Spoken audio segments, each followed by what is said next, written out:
Hello, everyone. I'm David from the I-Fal English Learning app, and I'm so happy you're here with me today. Grab your coffee, just like we do in every cafe in Tel Aviv, and let's chat in English about some interesting news. We'll keep it simple, but I'll share a few new words too. Ready? Let's go. 1. Reality TV and basic knowledge. First story. A participant on a popular Israeli reality show didn't recognize a former prime minister who was tragically murdered years ago. A member of parliament called this shameful and said it shows a neglect of basic education. In simple terms, the contestant just didn't know an important historical figure. This gap in trivia surprised many people. Trivia, means small, interesting facts you might learn at school or from friends. It sounds funny, but check your own trivia sometimes.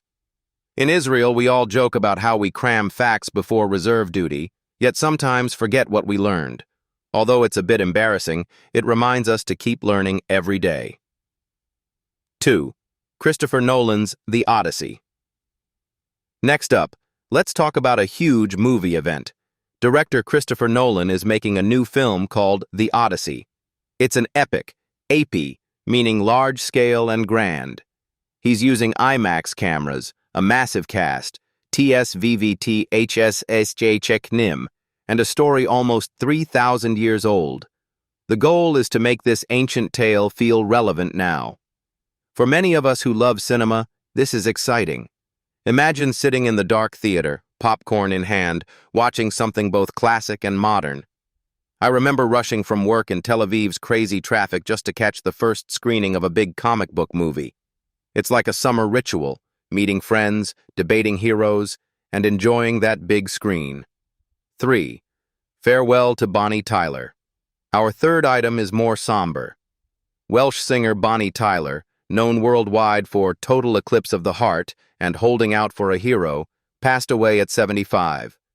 She had an emergency surgery in Portugal not long ago. Bonnie Tyler had huge hits, LHY Tim, that millions of people loved. I still play Total Eclipse of the Heart when I need energy on a long drive up north.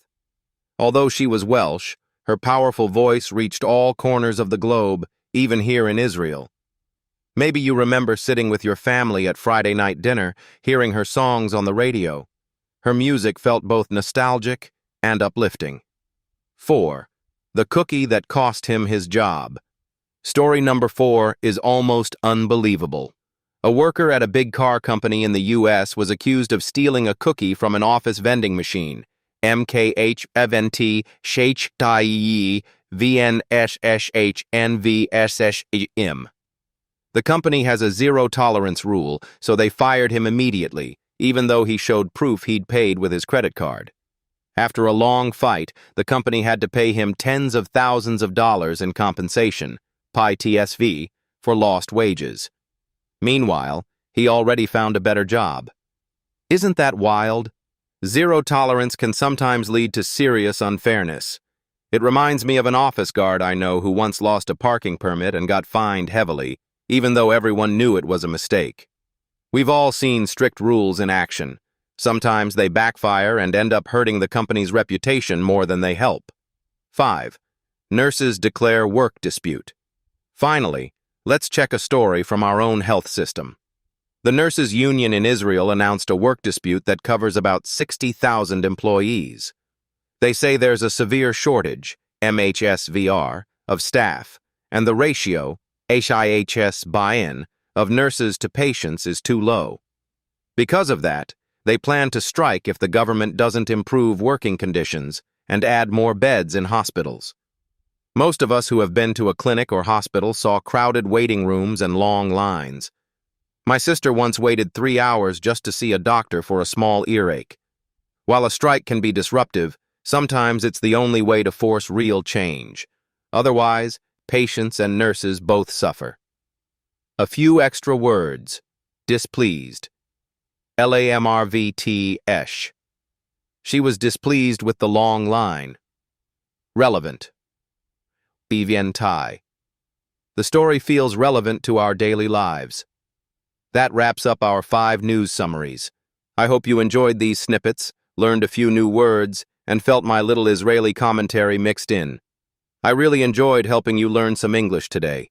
Don't forget to check out the I-Fal app for more practice, only 20 shekels per lesson. See you next time and keep speaking English.